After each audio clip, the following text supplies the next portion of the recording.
Muy bienvenidos, amables oyentes, a su programa Diálogo Bíblico. Este es el primer día del mes de octubre. Ya entramos en tierra derecha para finalizar el año 2015. ¿Cómo se va el tiempo? Bienvenidos, con ustedes el pastor Horacio Rodríguez, que les habla Raúl Medina.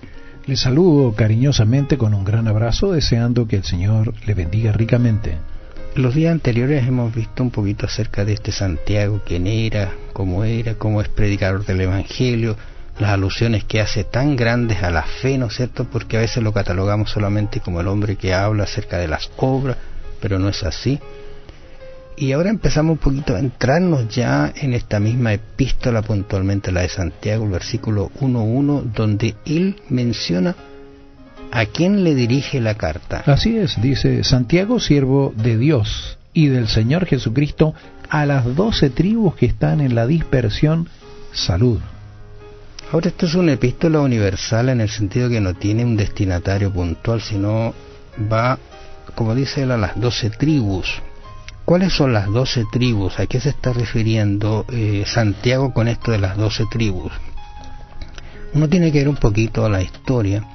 Si uno recuerda que las 12 tribus de Israel, si uno las ve allí por Génesis 35, ¿no es cierto? Hubo un conflicto en las cuales 10 tribus del reino del norte habían sido llevadas cautivas por los asirios en el año 722 más o menos, según Segunda de Reyes 17:6, y solo, vamos a decir así, unos pocos descendientes regresaron a Palestina. ¿Te acuerdas que lo habíamos mencionado eso? Sí. Que en algún momento, que cuando vino la opción de volver, algunos regresaron y otros se quedaron porque estaban muy cómodos por allí. Así que quedaron en realidad 2 tribus en Jerusalén y el resto fue diseminada por el mundo, las 12 tribus. Entonces él le manda una carta en realidad a todo el pueblo de Israel, incluyendo judíos, todos ellos. Esa es la idea de la carta. En Hechos de los Apóstoles, capítulo 11, versos 19 en adelante, menciona esto, dice: ahora bien, los que habían sido esparcidos a causa de la persecución que hubo con motivo de Esteban, pasaron hasta Fenicia, Chipre y Antioquía, no hablando a nadie la palabra, sino solo a los judíos. Pero había entre ellos unos varones de Chipre y de Cirene, los cuales, cuando entraron en Antioquía, hablaron también a los griegos, anunciando el Evangelio del Señor Jesús. Y luego el verso 21 dice: y la mano del Señor estaba con ellos, y gran número creyó y se convirtió al Señor. Fíjate, también hubo predicación a los gentiles aquí, se menciona a los griegos. Claro, es interesante porque por eso decimos que es una epístola universal destinada a todo el cristiano, especialmente el nombre está las 12 tribus, que se entiende que era el pueblo que tenía que llevar el mensaje de salvación. Claro. Recordemos además que este Santiago está escribiendo tempranamente, el año 44, y el evento que Jesús en algún momento mencionó acerca de que Jerusalén iba a ser tomada y destruida, ¿te acuerdas tú? Esto ocurrió allí después del apedreamiento de Esteban, que con eso se termina la opción de los judíos y viene lo que diríamos nosotros la destrucción, y muchos fueron dispersos por muchos lugares.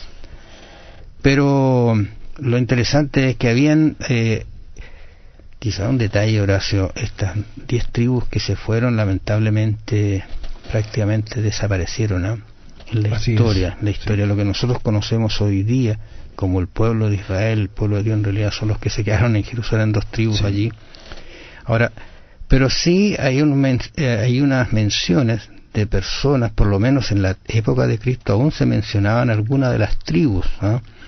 Por ejemplo, Lucas 2:36, puede usted ver que Ana era de la tribu de Aser, que era de esas tribus que se fueron hacia el norte. Aún se mencionaban, pero después lamentablemente se perdieron en la historia, y hoy día es muy difícil descubrir algún descendiente de estas 10 tribus. Lo que nosotros conocemos, por insistir, son las tribus que se quedaron allí en Jerusalén, los judíos que nosotros llamamos. Ahora, estos antecedentes indican que este personaje va a estar escribiendo a toda esta comunidad de creyentes que eran las 12 tribus, o sea, de forma universal. Fíjate lo que dice Primera de Pedro capítulo 2 versos 9 y 10. Mas vosotros sois linaje escogido, real sacerdocio, nación santa, pueblo adquirido por Dios, para que anunciéis las virtudes de aquel que os llamó de las tinieblas a su luz admirable. Vosotros que en otro tiempo no erais pueblo, pero que ahora sois pueblo de Dios, que en otro tiempo no habíais alcanzado misericordia, pero ahora habéis alcanzado misericordia. Interesante, porque lo que dice Pedro está hablando acerca de la universalidad del Evangelio. Sí. Pero lógicamente en los primeros días se concentró todo el Evangelio, la predicación en Jerusalén, y después después de la persecución, se fue a todos los lugares el Evangelio. Así que esta epístola llegó para todos estos lugares, pero puntualmente, como se menciona aquí, ¿no es cierto?, esta que nosotros hemos sido linaje escogido, real sacerdocio, un pueblo de Dios, que en otro tiempo no lo éramos, pero para que ahora nosotros tengamos esa misericordia y se la entreguemos a otros también y la demos a conocer. Esas son las aspiraciones que Santiago tiene también en su carta al escribirla. Ahora, allí en Hechos 15, 13 y 21. 13 al 21. 13 al 21, volvemos a insistir sobre esta idea que este personaje, hermano de Jesús, fue un creyente activo dentro de la iglesia.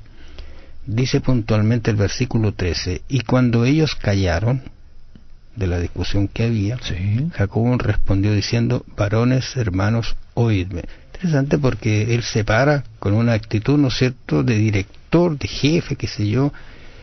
Simón ha contado cómo Dios visitó por primera vez a los gentiles para tomar de ellos pueblo para su nombre. Ahora, quizá recuerde usted que ¿qué estaba ocurriendo aquí?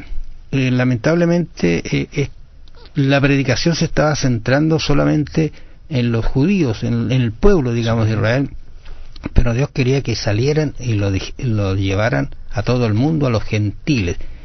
Y lógicamente aquí, cuando a Pedro se le muestra todo este lienzo, ¿no es cierto?, y se encuentra que los gentiles también reciben el Espíritu Santo, se produjo una especie de discusión, y es Santiago el que pone hincapié en que esa situación está correcta, y con esto concuerda las palabras de los profetas, como está escrito. Mira cómo él está haciendo mención a esto: después de esto volveré y reedificaré el tabernáculo de David que estaba caído, y repararé sus ruinas y lo volveré a levantar.